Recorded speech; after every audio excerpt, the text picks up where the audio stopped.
What's going on, everybody? It's your boy Fab, Freddie Fox, America's Big Brother, and we back with the Saturday Night Sit Down.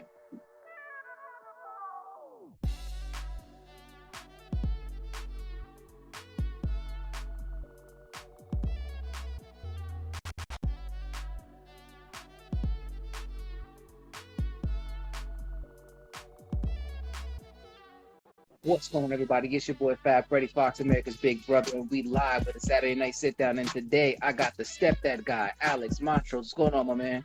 I'm doing great, brother. Thank you for having me on. Appreciate it.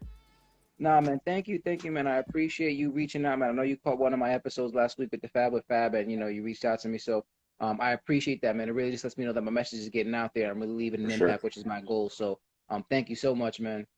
Yeah, no, I appreciate it, man. And I like what you're doing, and I think this whole collaboration and community coming together and just helping each other kind of get the message out on how we can help each other, help the community of those that are kind of following us and those that look to us to for some kind of guidance, advice. I think we just got to keep supporting each other and keep the message growing.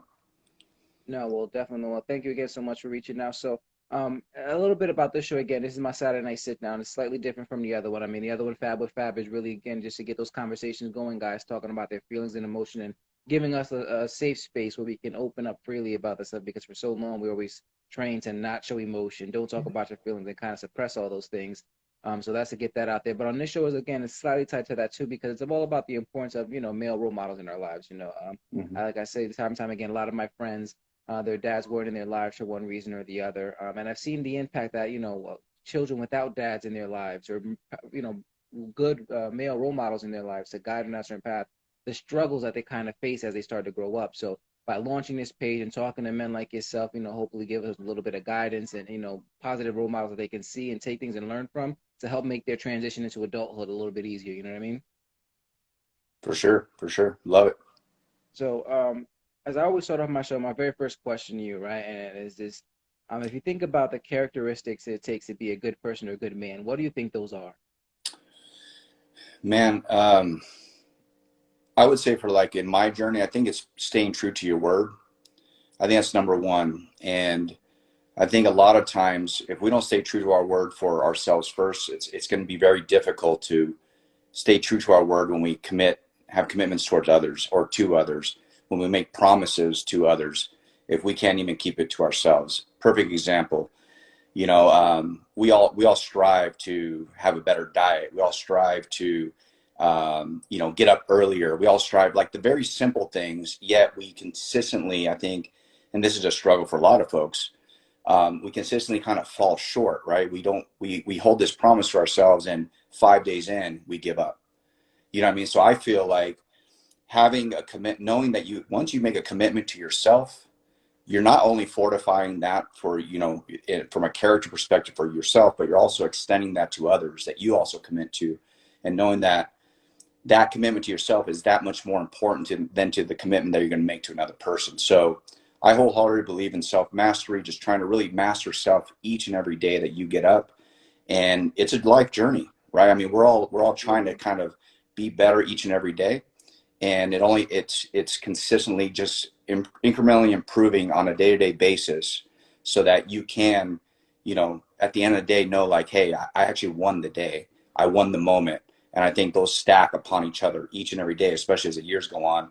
I look back 10 years from now, I'm nowhere near the man I was 10 years ago. And that's because little by little, it's the journey of knowing I'm improving, 1% a day.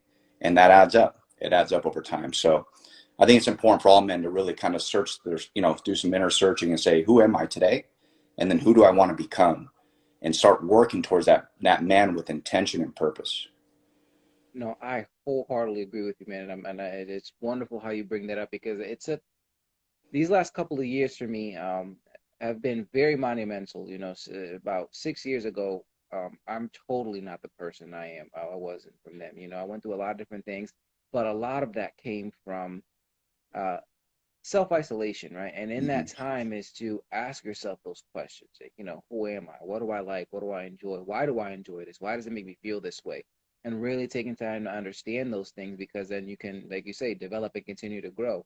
And there's so many different quotes as you said that came to my mind. I know, like One of them is that too, is just that, if you're in the dark, you don't need to see the light. All you gotta do is just take the first step, right? And then it Yeah. gets, as you keep moving, you one step at a time, you'll finally get to the light and you'll reach that. And also that too, like people think like, oh, just improving 1% a day, like what does that do? You look about it for a year, that's 365% in a year. Yeah. Yeah. How much growth you can do if you really took the time to focus on yourself and answer those questions and really, understand who you are.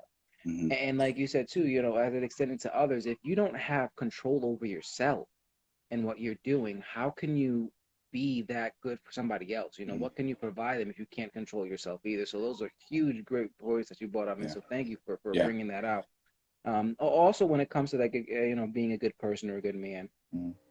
you have to have strong morals, right? And code of conduct you live by on a day-to-day basis. So to you, what are some of your strong morals or things that you hold close to your heart?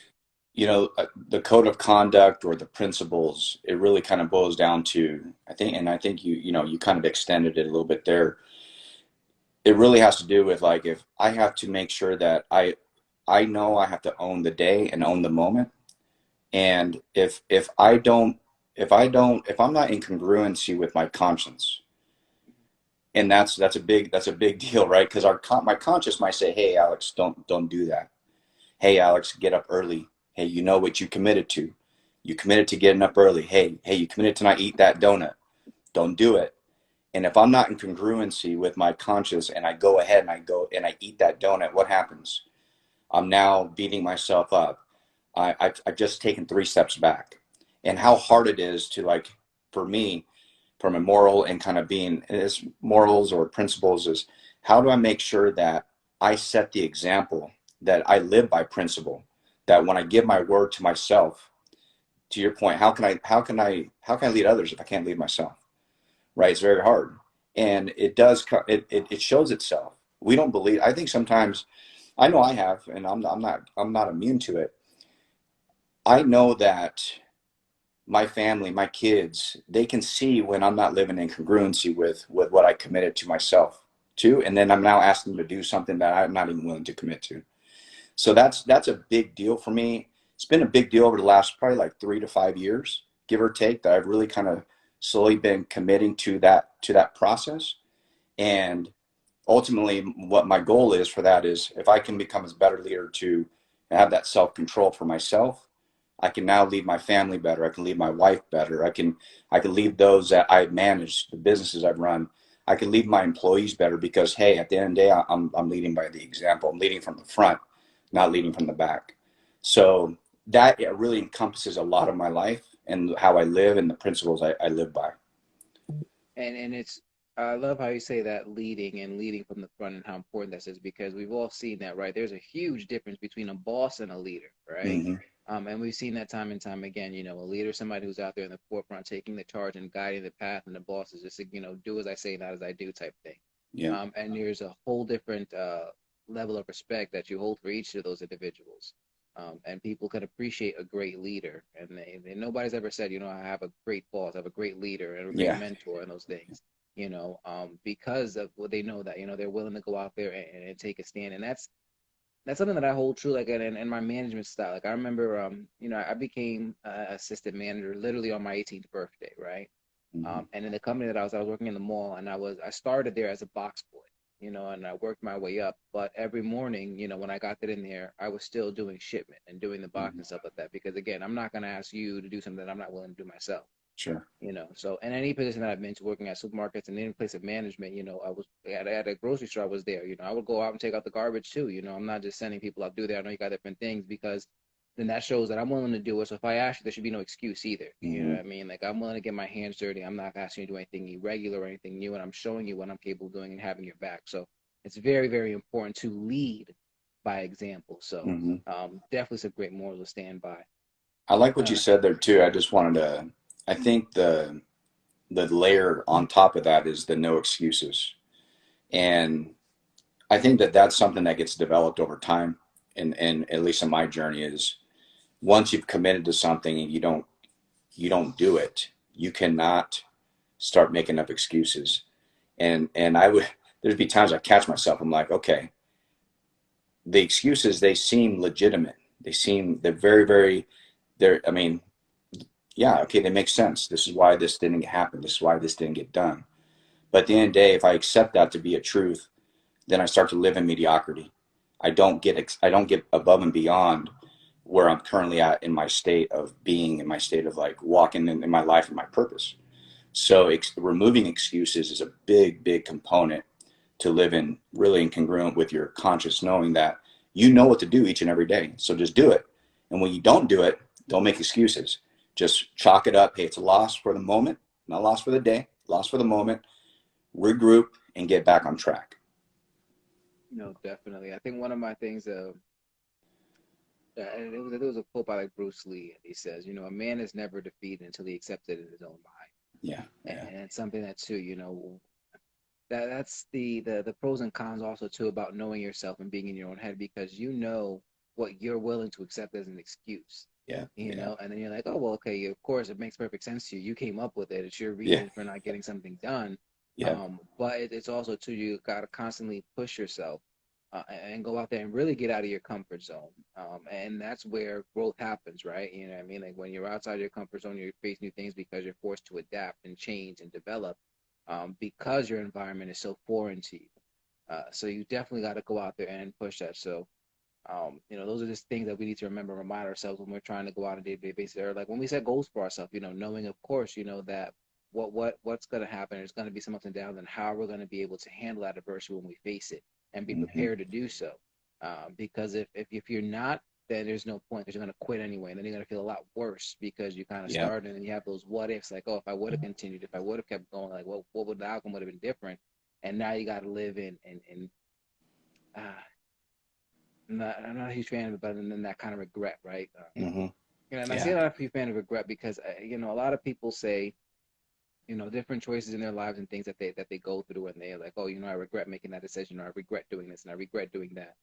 And I've started to come to terms with not really regretting anything in my past, you mm-hmm. know, because if I didn't do those things, or I didn't make those choices, or I didn't face those hardships, I wouldn't be who I am today.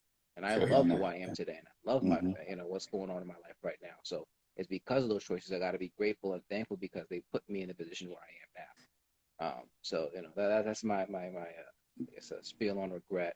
Yeah, I love it. But as we go on to, you know, again, part of this, like I said, is part of, you know, having great role models and great mentors in our Mm-hmm. lives and stuff like that, so that we go forward. So a lot of that comes from our first role model is our father, right? The Yeah. father figure in our life and who he is. So for you, what was your relationship like your dad growing up? Man, relationship was, you know, it was good. Like my dad was always there for me. We went through a lot of hard times though. My mom passed at 7. My dad had to Oh, raise wow. myself and I was, you know, my gosh, my brother was 13 at the time. I was 7. So, you know, he's got these 2 boys. His whole world kind of came to a crash. And I would say for like a good 7 years of his life, he kind of lost his mind, man. He was just not, and wasn't in a good place. So we had a lot of struggle during that time. I mean, I would, you know, we were homeless at some points of that journey. There was times where I would, a family took me in for a good 2 to 3 years to kind of give me some stability while I was in school. But one thing I always look back, and you said it earlier, like there's the regrets of like knowing, hey, did I fail? You know, the times you fail, you're like, oh, I regret that. Like we can't look at life like that. I have to take the good with the bad because that's what actually molds me to become who I am. And I feel like with my father, it's the same thing. I took all his bad and I took all the good and I said, okay, these are the things I've learned that I don't want for my life to be, and these are the good things that he's shown me. He's always had a good work ethic, was always hustling. I just remember him hustling and he's just always into something. And they weren't always good things, by the way, but there was always a hustle there. So Right. I was like, all right, hey, you know, there was something to be learned in that, right? And and in all of that, and what that encompassed was somebody that, you know, is who I am today, right? So the role model was one that he was just always there, no matter if he had nothing, literally from like a monetary perspective, or if he had at the time, he was always there. To the point where like back in the day, you know, I was born in 80, man. So back in the day when there was like, if there was a fight that was going to happen with some kid, he would show up, he would leave work to go like, who are you going to fight? And he's like, he would show up. And again, nowadays you can't do any of that, man. There'd be, I can't Right. go to my son and be like, they're coming to arrest me, man. It was just different times. So, it was just that kind of, he was always there. And he's, he came from Cuba back in the 50s. I was born in Miami. I'm a first generation, Cuban American here. So it was just a different mindset, man. You know what I mean? And so, um, there was a lot of good, a lot of bad. And I'm trying to now unwind the bad things that I've learned from him to be like, okay, these are things that now I'm aware. I can't think like that. I can't act like this. I can't get, emotion. I can't let my emotions control me, because that's what I feel like that was his downfall in a lot of ways. Emotion would control his decisions. So I'm like, hey, if I'm going to have self-mastery, I can't allow my emotions to control me. I got to get beyond that. So I think all that has, from a role model perspective, I'm blessed, man. I'm thankful to you. Like you said, I'm thankful for the good, the bad, because it's molded me and it's destined me to be who I'm walking into today and in the future. No, and absolutely, and I'm a huge on that too, on mastering your emotions, right? Because if you don't understand your emotions or what triggers you, why you feel the way you do and stuff, when other people learn that, they control you. They know how to, Yes. manipulate you by your emotions because you have no control over them. So I've learned, a lot of that too, in different situations, especially anger. When I'm feeling that I need to remove myself from all those situations, right, and kind of grasp myself, because the things you do in anger can never be undone. Mm-hmm. The things you do in general, anything that you put out there, once it's out there and you've done it, like there's no turning back. So you have to be very careful and very wise on the decisions you make, especially when emotions involved. So a lot of times is, what happens that too, when me and my wife have our conversations, things like that, where I kind of become very robotic and analytical. And Mm-hmm. it's because I tell that too, is because I don't want to be run by emotion. You know what I mean? I don't want this to be fueled on a certain feeling. And you want to play out everything to understand the pros and cons and make a logical decision on what's going to happen or what I'm going to say or, what I'm going to do next. So it's not to, you know, discredit that I don't have any feelings at all, is because I have so many feelings that I need to, kind of numb myself a little bit to be able to think clearly and not, do anything with clouded judgment. So, I'm a very firm believer in that too, and just mastering your emotions, understanding why you feel things you do. And we all need to do that. Take time to ourselves, and understand what our triggers are, what our ups and what our downs, and so that we can avoid certain situations and avoid things and really have complete and total control over all of our actions. Mm-hmm. Because again, when you're emotionally stable and you're clear headed, that's when you're working at your optimal performance and you're the peak you that you can possibly be. You know. 100%. 100%. Yeah. Now you said that too, again, you learned a lot from your dads, the goods and the bads and all that stuff growing up. What do you think has been the biggest thing that you've learned from him? Man, the biggest thing I've learned from him is how, going back to the emotion side, how how detrimental the lack of controlling your emotions can be to having a fruitful, joyous life. My dad's a very emotional man. It's, at a trigger, he can get literally go from 0 to 100 and be like in upset about the smallest things. So growing up, you think that that's okay. You think that it's okay to be a certain way. You think that it's okay to kind of lose your handle on the smallest things. And what I've come to learn, it's what I've come to learn is that as I gotten older with my kids, my wife, just in general, interacting in business dealings, to your point, man, like if you don't control your emotions, people can control you, and they have power over you. If you allow somebody to control your emotion, that means that you're allowing them to dominate you. And so I saw that in my dad, and I realized, okay, this is not the way I want to be. I don't want to be controlled by somebody else's input. I don't want to be controlled by somebody else's actions. I need to have control over myself and then have clarity in my decision making process to make the right decision when I need, when that decisions need to be made for whatever reason or for whatever circumstance. So that's, I think, the biggest thing I've learned. He's 81 years old. We talk about it all the time. You know, I, from a man-to-man perspective now, we have some really great conversations now. I'm like, Dad, man, you got to, at 81, he's still like that. Like, he hasn't changed. And I'm like, hey, you can't, this is not the way to be, Dad. Hey, the cashier lady, Dad, she's just doing her job. It's okay. Like, Right. she doesn't, that's all right. It's not a big deal, man. We can move on. He doesn't, you know, it's just still, oh, okay, okay, mijo, okay, all right. You know, he'll listen to me now, but it's still in him, you know, because he never had anybody as a role model to actually show him a better way either. And I've realized that about him as I look into his life and know his past. You know, he came to America at 19 years old. He had to survive going to New York and everything else and find his way. And he was involved with with the revolution against Castro. And I mean, there was just a lot of crazy times. So he never had what we have today, you know, where we can have even conversations like this to be like, hey, you know, you can have somebody check you and be like, dude, that's not the way to act. You know, there's a better way. So that's, I think, the biggest lesson I've learned from my father. So, and now as your dad yourself, right? What are some things that you are mindfully trying to instill in your children? Right now, from a mindfulness perspective, it's self-talk. Self-talk is, so the other day I heard my son, he was playing a video game, and he lost the level. And he's like, oh, I'm so terrible. And I go, hey, you can't talk to yourself like that.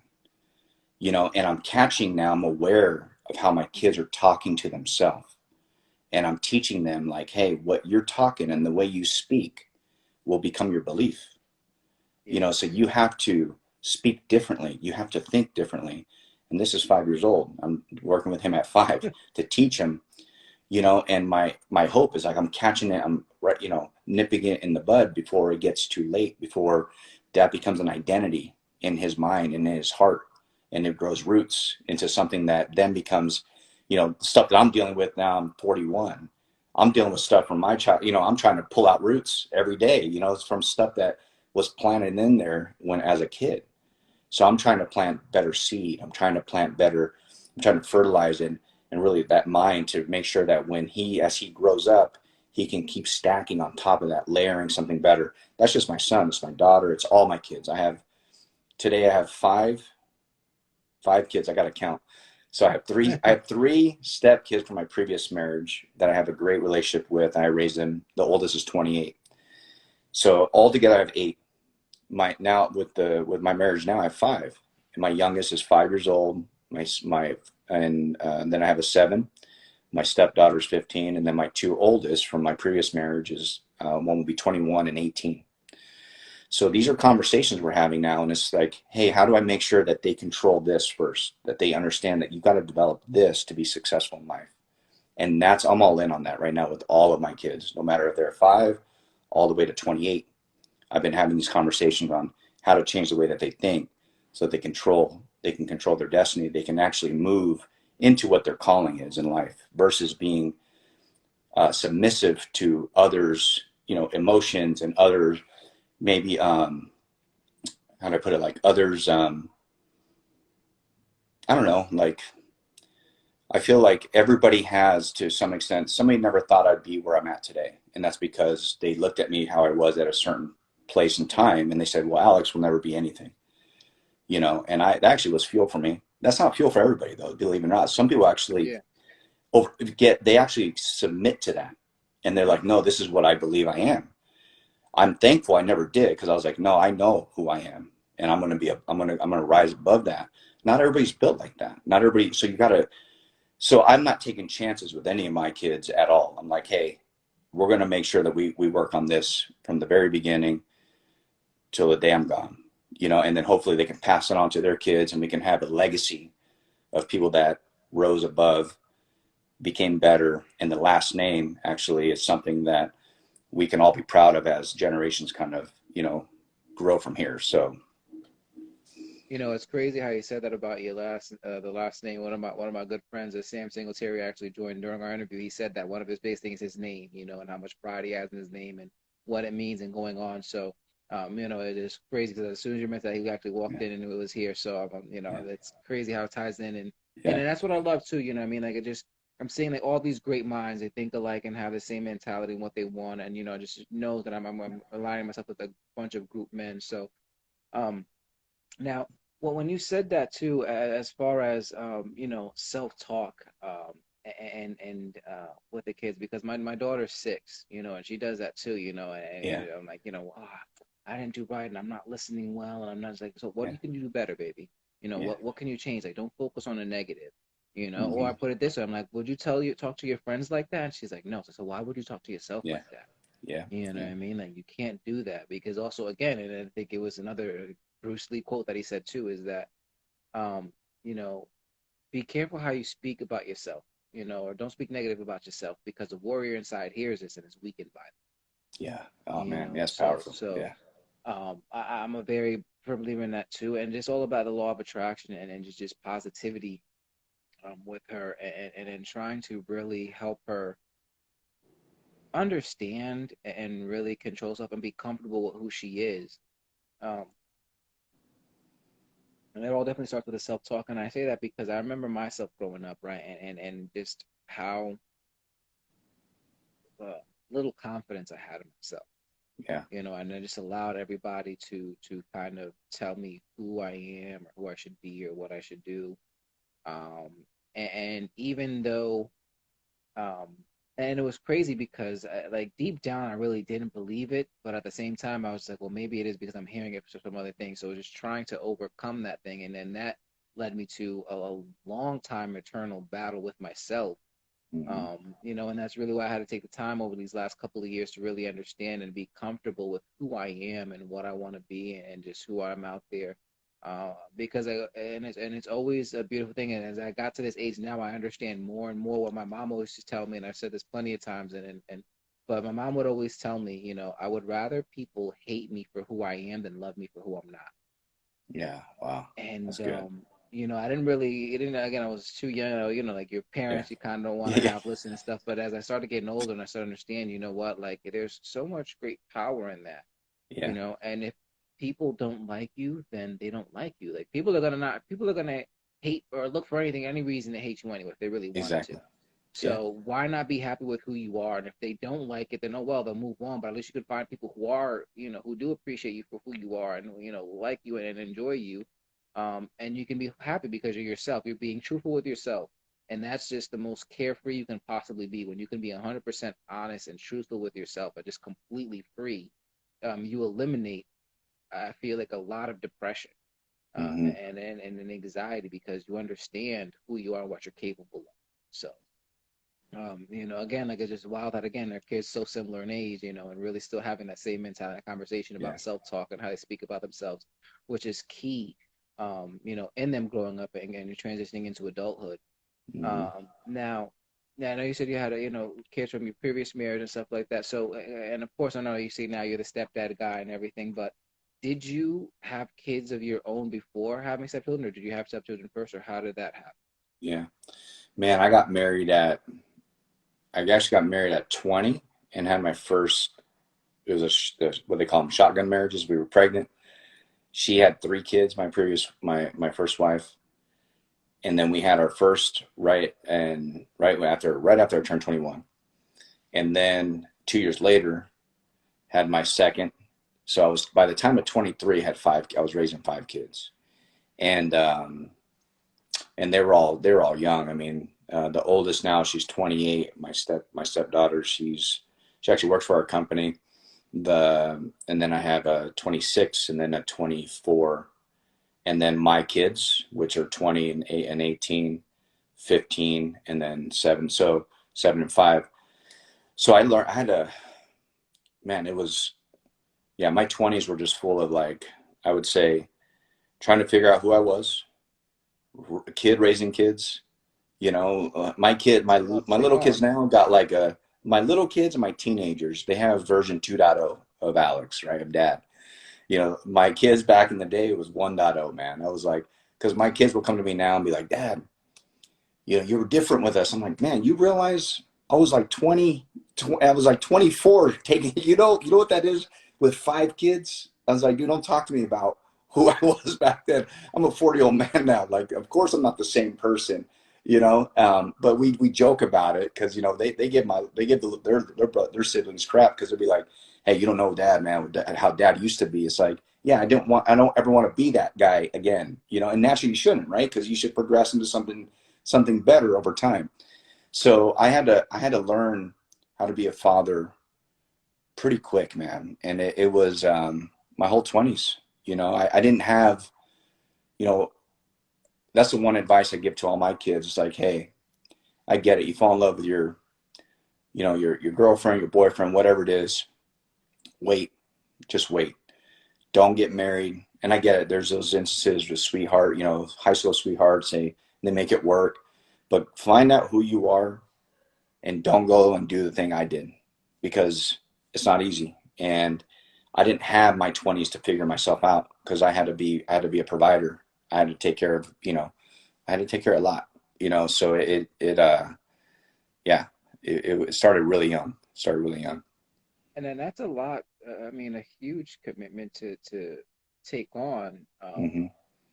Again, just being 20 years old, right? You're still trying to figure yourself out, and now you're married with three kids. Um, I guess what was the decision behind that? Like thinking, Yeah, like why were you so prepared to yeah, take on that, or did you know better? Or I mean, again, because again, I man. know we don't regret what we did. You know, what I mean, like Yeah, it yeah, all yeah, helped us with all the stuff, but yeah, like, what? Again, you're thinking like all your friends are out going to the club and yeah, yeah, partying and yeah, popping yeah, all yeah. these It's things, yeah. and you're a father of No, three, you know what? Man, I've thought about that for years. Believe me, I've sat on that question. Why did I do that? And why I'm doing what I am today is the reason why I did what I did 20 years ago. It's because now I want to help men. I didn't know that back then. Why I made that decision back then could be a lot of reasons. It could be some subconscious.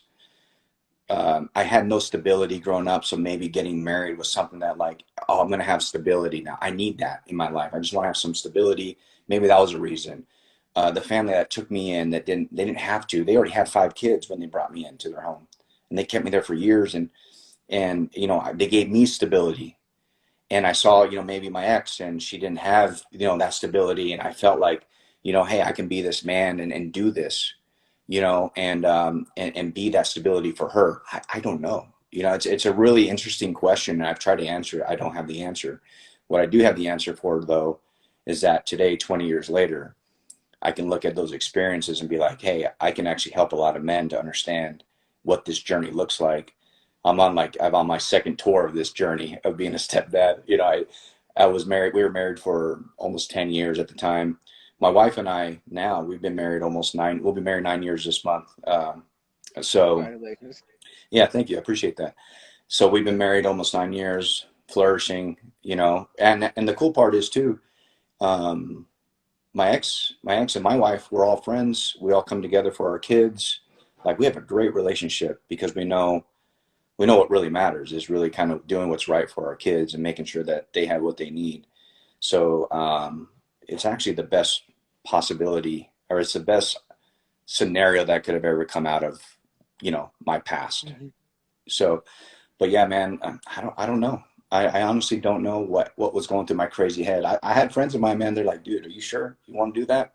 And and I don't know, man. I did it, and I don't really have an answer, to be honest. Of course, the obvious is I fell in love with her and all this stuff, and I looked beyond. I looked beyond the. I didn't count the cost of what it was going to take, and that's something I teach these dads coming into this scenario of a blended family. You got to count the cost, and you got to really think through what you're about to walk into because it's not about. You don't want to continue the cycle of pain, like for the kids first. Right. Because if you don't count the cost and you're going to go in there and not be ready to take care of somebody else's children and step up, and then you guys divorce or break up, like what do you think happens to the kids? Like, do you want to keep putting them through that cycle? Like, don't be part of it. Like, if you're not sure, like, just stay away. Don't do it. Don't even date women with kids because it's bigger than just you and her breaking up. Like you are still consistently now, you're still cycling that cycle of pain over and over for them, of loss, of instability of seeing their mom in pain. And, you know, it just continues.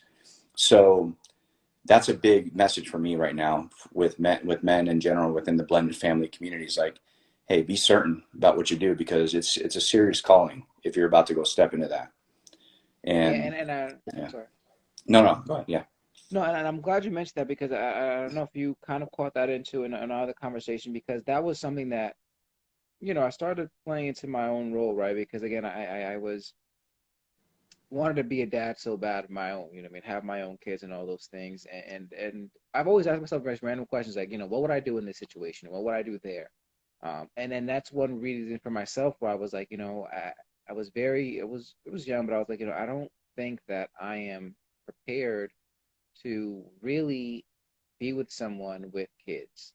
And it was just for multiple reasons. Because number one, as I said, like I didn't want to have to deal with another man, right, yeah, in my family, because that's also a very touchy subject, like, you know, you see all these horrible things like in the media and all that stuff like that because negativity sells, right? So you see the dad, they go over to the dad house on the weekend and like, oh, you don't got to listen to your stepdad. He not your father. He doesn't do this and all that stuff, and coming back and having to deal with that situation, it adds stress to your relationship with your partner and now your kids, trying to really build that bond, or her holding it against you like, oh, don't talk to my kid that way and all those things, like all those just negative things that just played into my head was something that I wasn't I told myself, I wasn't prepared to handle this. I mean, I'm not ready to do that.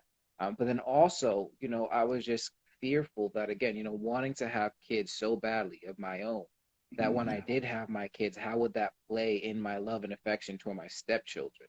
And I didn't want to yeah, cause or play favorites or do all those things, because yeah, again, like I don't want to. I would never do that intentionally, but my fears again, subconsciously or in my head, yeah, kind of yeah, playing favorites, or like oh, I took my kids to the park, but I'm not gonna take Camber like dip or buying them more toys and stuff, because all that, they see those things, right? of And then course. that, like you said, that also is damaging, like why doesn't he do this for me or where is this and creating that instability. So I think it's very important, like you said, to really sit down and have those conversations you can and without emotion because yeah, oh, I love this Yeah, woman so much you can't let that base 100% on that decision. It's great that you guys are in love and stuff, but there's so much more that comes involved yeah, that you really got to think about and ask yourself, am I really prepared for this? Am I really hmm, ready for this journey? Am I able to handle this? Because like you said, if you're not, just step away, bro, yeah, because there's just yeah, you're damaging so many more people now yeah, and for a lifetime. hmm, Because again, kids are so impressionable and all these things, and even though like right now they might not think that they phase them, but years down they have issues with trust or commitment and all those things because of the instability that they had as a kid, and you were a part of that because again you just came in and walked out like it was nothing, and now they're hurting.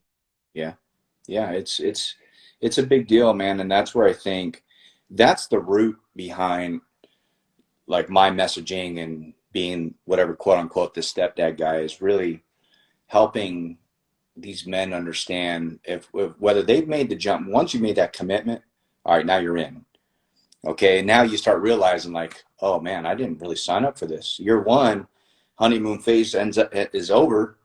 Now you're in. Now it's real. Now it's like the conflict starts, the frustrations, the other parent, the I mean, and it's like, but you didn't think about any of that before because you were so emotionally engaged and just being all in with for your spouse that you forgot like all these different moving pieces, and you're playing chess, not playing checkers. So it's like you have more pieces on your board that you got to maneuver in a way to make to be successfully like to actually be a success for your family and and to help them be a success and be of value versus being another just another statistic when it all comes to a crashing end, because the second marriage actually the ratio of divorce is actually higher, and naturally so, right? Because again you fall in love and then all of a sudden you realize like, oh man, the ex is in the way,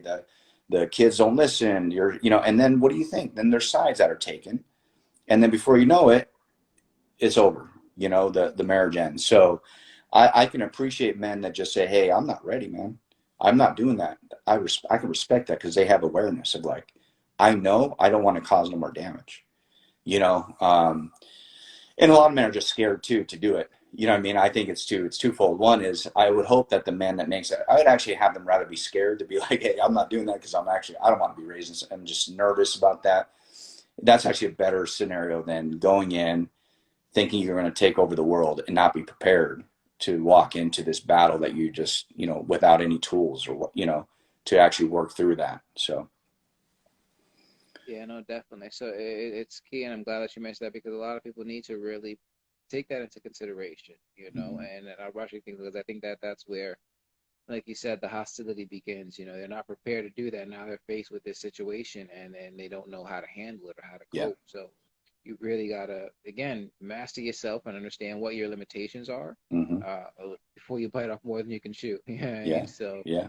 um, definitely amazing. Now, and I know you said that you go by this whole the stepdad guy and everything like that. Now, is that part of your brand, or how did that become to be, Yeah. or what is the meaning behind that? All right. So here, it's a funny way I got to here, right? So I was part of a coaching program through a gentleman named Pedro Adeo. And I was in a hot seat and we are working on funnels and marketing and all this stuff. And there's probably like, I don't know, 50 to 100 people on this call. So it's my turn to kind of talk about my business and everything I'm doing. And they're talking about like, hey, you know, like different, and there's a guy on there that keeps commenting and he's just like, he's coming up with domain names. He's coming up with different names that I could be called based off of my vision for how I wanted to help stepfathers. Right?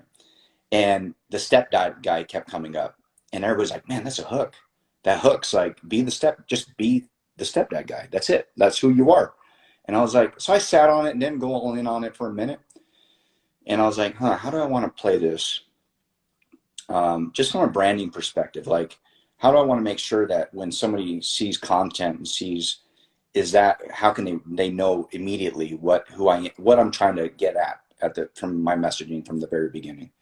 So so I decided, I said, I'm going to do it. I went with it. I changed it. So other than that, like I had the company I run is called Noble Dad, and really it's kind of like helping men walk into their noble calling as stepfathers, as men, as fathers in general.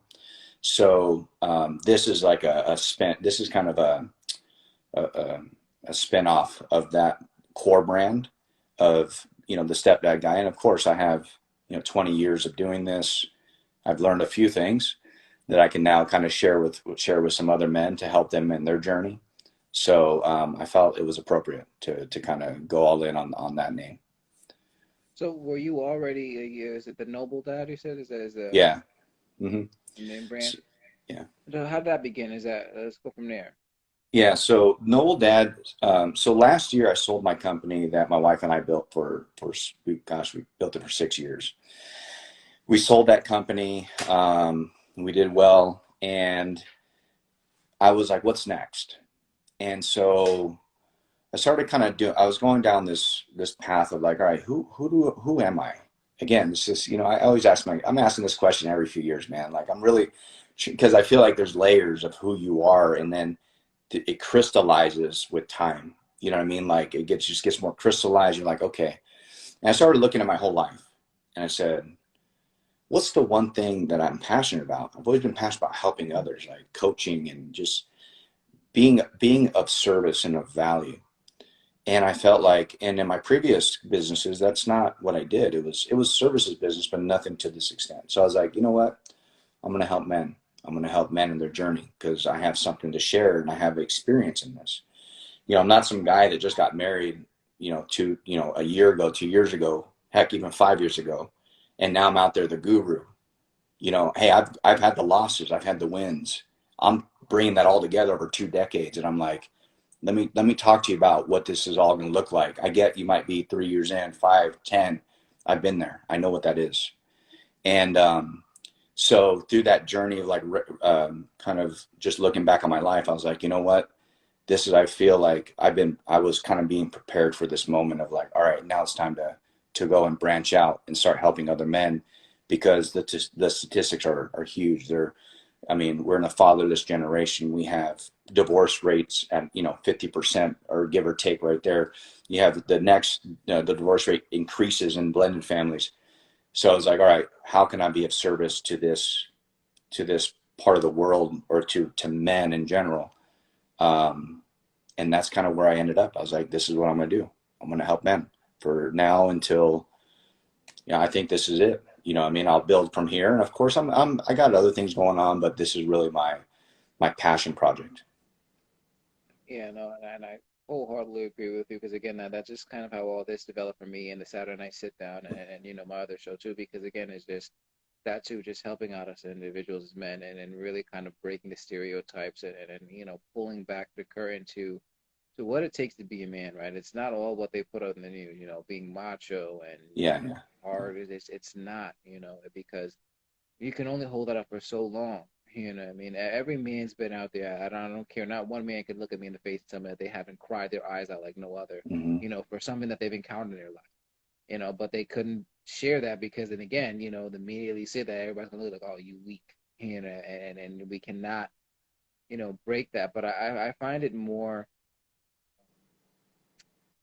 it's the complete opposite. You got to be really strong to share your emotions, to be that Mm-hmm. vulnerable and that comfortable with yourself, um, to talk about those things, and that takes a whole different level of security within yourself to be able to do that, and not worry about what other think or say or what they're going to react or if they're going to think less of you.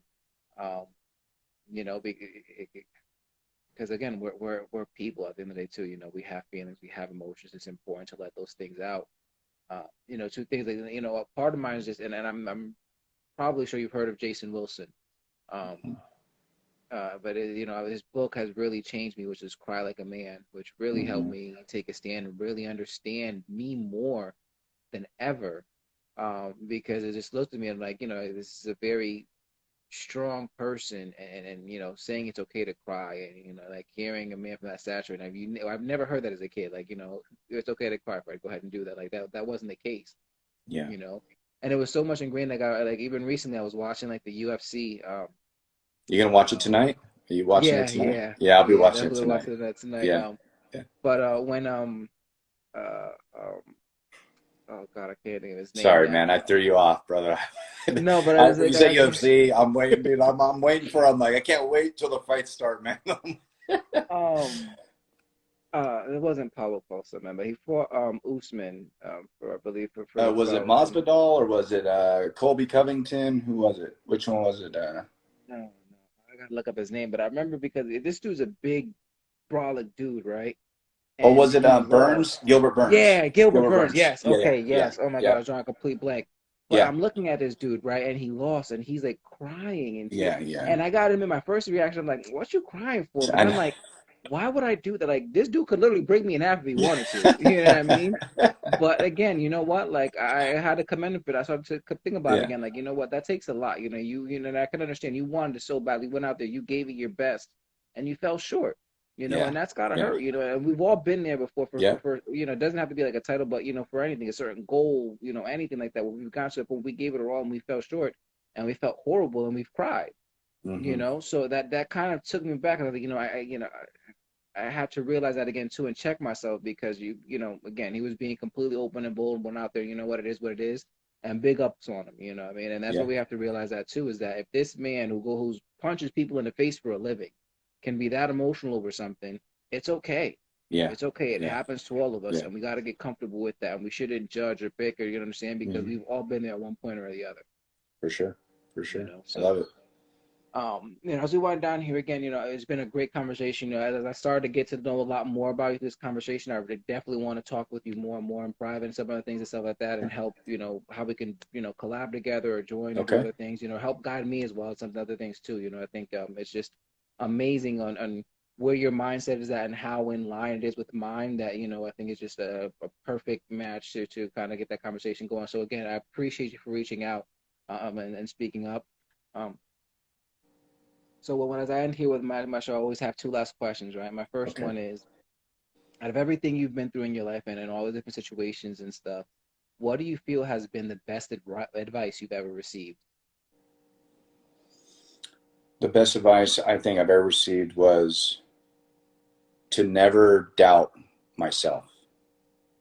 To never doubt myself. That's been the best advice. I heard you earlier, like around self-confidence. I've struggled with that too my whole life, right? In the sense of, you know, just where I came from, and then in the environment I was in. And then again, you know, I'm a product of the, you know, 80s, 90s, where you had to be hard, you had to be all that, you know what I mean? Like there was this, it was the culture. It was the culture Right. I was raised. I mean, my kids nowadays have no clue what it was. Like you couldn't walk and just stare at somebody or look at, I mean, that was like a fight that happened right there. Like you didn't do that. Exactly. You just, you know, and there, that's out of insecurity.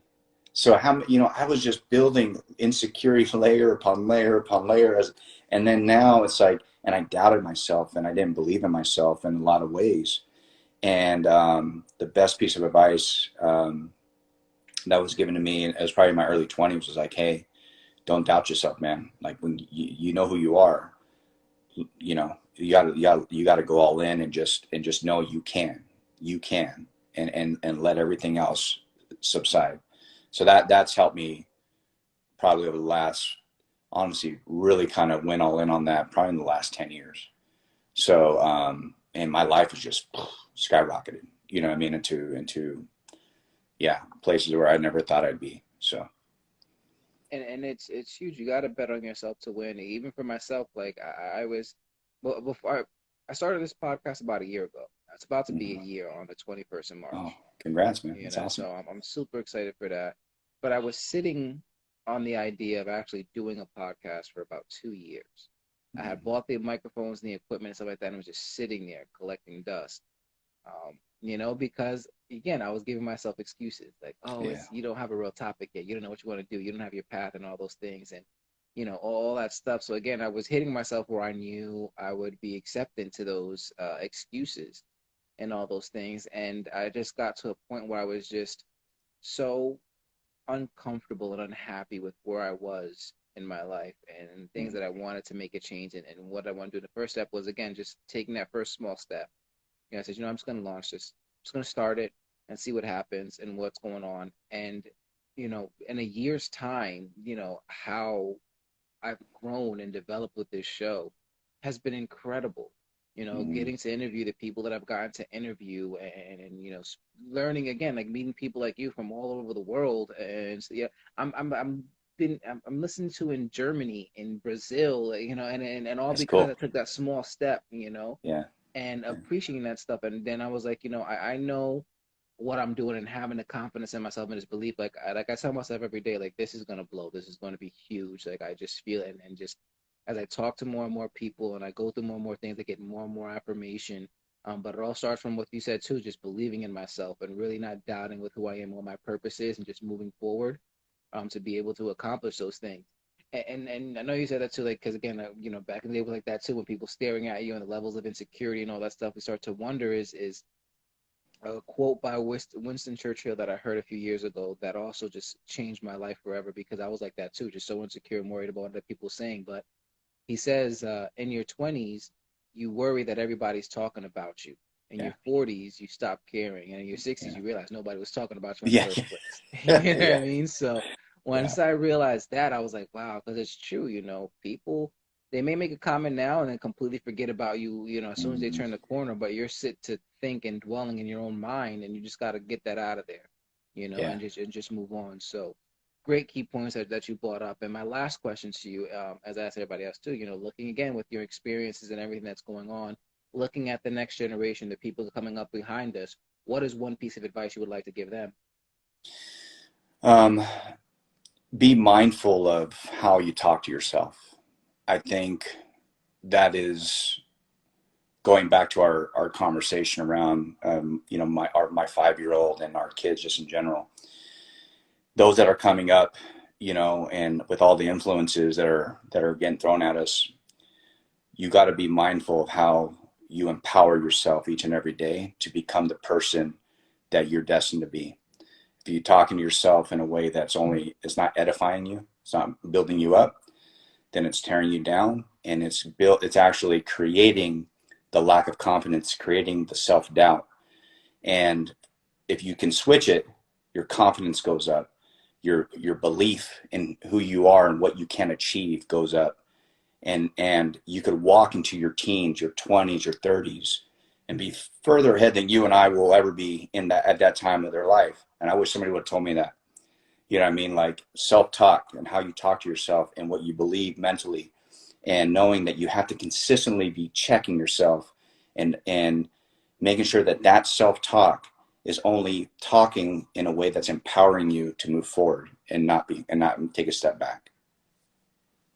Yeah, no, that is great advice. I think that they really need to understand and go through that because it's true. Whatever we put out there into the universe, right, it's going to come back to us tenfold. So Mm-hmm. we got to be very, very mindful of what we do and have that confidence in ourselves. And it was wild because for the longest, I had trouble complimenting myself or accepting compliments or when people talk good about myself, like it got to the point my wife really got so upset. She's like, that's why I don't compliment you anymore, because you don't know how to accept it. You know what I mean? Like, I don't say this because you don't know how to be appreciative, Yeah. because I always associated confidence with arrogance, Yeah. Yeah. and I didn't understand how to separate them. And I had a few interviews. Well, one of my beginning interviews, I had one of my friends on here, Jay DeLeese, and he had said that his mom would teach him and force him to walk with confidence, with his head up, and really made him like walk across the house, like, with your chest out, head high, really, Mm-hmm. give that aura of self-belief and stuff. And then I also started to realize this as no matter what you do, you know what I mean, or who you are, right? And you have the most confidence again. The people who don't like you will call you arrogant. Yeah. Doesn't matter what it is. Doesn't You matter. know what I Yeah. mean? Like people say that too. Like I look at LeBron James. They say, "Oh, he's so arrogant," stuff like that. But he's confident in his skills and what he's able to do. Why is that a bad thing?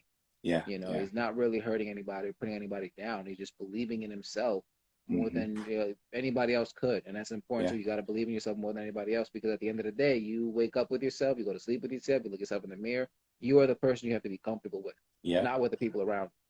Mm-hmm. So that's a huge thing that I would let them know too, is that always be confident again, because again, no matter what happens out there, if people don't like you, if they're going to hate on you, they're going to find a reason to do it regardless, no Yeah. matter what you do, no matter what you It's do. true. So I mean, yeah, and just like I see Love Ministry here, she's posting on, just made me think that I too. know. Like, even look at that, just like at Jesus, you know what I mean? Like, people hated him, you know what I I mean, and, know. and literally crucified him.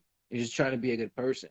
Yeah. So it doesn't matter who you are, or what you do. If somebody made a decision in their mind not to like you, there's no winning that battle, and you shouldn't even Mm-hmm. try to anyway. You just got to Yeah. be comfortable with yourself and who you are, and live the best life you could possibly be. You know what I mean?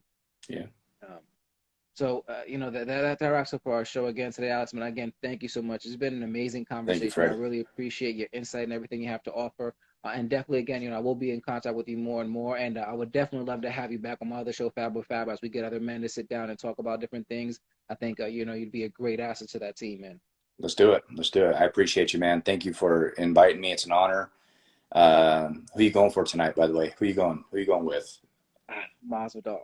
Okay, yeah, that's where my heart is, man. I'm going. Well, his background's Cuban, so I gotta support Yeah, my Cuban, yeah, my Cuban. yeah. But it's a tough fight, man. It's a tough That's what I fight. said too, man. Like I said, I mean, just we're kind of sidebarring here, but Yeah, definitely not, I want my, but as I look at it too, looking at both of their fights with Usman, right? yeah, You know, Kobe really has a strong chin. He does have a lot of yeah, endurance. He puts out a lot. It's going to be tough to try to stop him. But again, Masvidal is deceptively strong, and he has yeah, incredible striking. I mean, I used to watch him back in the yeah, street fights when he was yeah, fought up Kimbo's boy and all those things yeah, back in the yeah, day. And yeah, watching all those things, so yeah. definitely that's what I'd like to see. But it is it's going to be one of those nights tonight that's just going to be a It's hell gonna of be a good. fight. We're gonna So I'm see. excited. If Colby can't take him down, because Masvidal has good takedown defense, man. Usman had a struggle. He struggled trying to get him down. So Yeah, yeah. if Colby can't do it, it's a stand up game, and then I think that's where it kind of equalizes a little bit for Masvidal. So we'll see what happens. So we'll see. Well, but again, man, thank you so much, man. As everybody, I always say, no matter who you are, no matter what you've done, your big brother loves you. Stay blessed, everybody. Thank you. Appreciate it, guys.